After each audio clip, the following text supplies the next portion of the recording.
balita na ikay mawiwili. So mga par, kung ang mga Pinoy boxing fans nga po ang tatanungin, talagang sure win na daw ang panalo ni General Casimero sa bakbakan nito kontra kay Kiyonosuke Kamida. Kung saan mga idol, salungat naman ito sa pananaw ng Team Kamida. Ayon kasi sa interview nito mga idol, klaro pa daw sa araw ang panalo ng Hapones sa laban nito kay Casimero. Kumbaga mga idol, ngayon pa lang sinasabi na ni Kamida na panalo na talaga ito sa bakbakan sa Pinoy. Wala daw tiwala si Kamida mga idol sa lakas ng Casimero na siya daw ang magna-knockout sa kanya sa bakbakan. Ipapakita daw ni Kamida mga idol sa lahat kung paano nito tatalunin si Casimero sa bakbakan. Tiwala daw ito sa kanyang game plan na siya daw talagang magbibigay ng problema sa angas ng Pinas.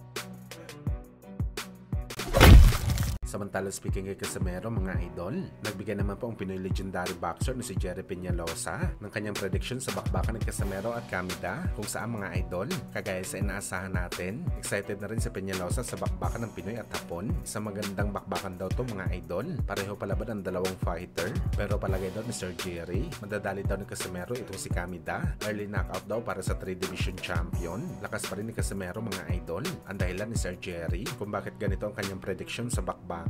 Well, hindi na nga tayo nagulat mga idol sa prediction na to ni Sir Jerry. Maski ang ating pambansang kamao Manny Pacquiao mga idol, ganito rin ang sasabihin kagaya sa mga sinabi ni Sir Jerry. Dati mga idol noong nasa MP promotion pa si Casimero, malaki talaga ang tiwala ni Pacman kay Alas na maging winner sa bakbakan. Kung matatandaan nyo mga idol, willing pa dati si Pacman na suportahan si Alas sa pinapangarap nito na laban kontra kay Naoya Inoue. Pinapili pa nga dati mga idol si Pacman kung sino ba daw ang gusto nito makita lumaban, si Casimero ba kontra kay Inoue o di kaya si Donaire kontra kay Inoue. Kung saan mga idol, hindi man lang nagdalawang isip si Boss Manny na gusto talaga nito mangyari ang laban ni Casimero at Inoue. Tiwalang-tiwala kasi si Pacman sa kakayahan ni Casimero na talunin ng Japanese Monster. Nag-offer pa nga dati si Pacman sa dalawang fighter na pwede pa daw nito i-promote ang bakbakan nila. Ganong kalaki ang tiwala ni Boss Manny kay Casimero mga idol. Kaso nagka-problema lang kung saan nauwi ito sa paglayas ni Casimero sa MP promotion. Pero ganun talagang buhay mga idol. Nasasayangan lang talaga tayo. Sana ngayon trilogy fight na ang laban ni Inoue at Cuatro Alas.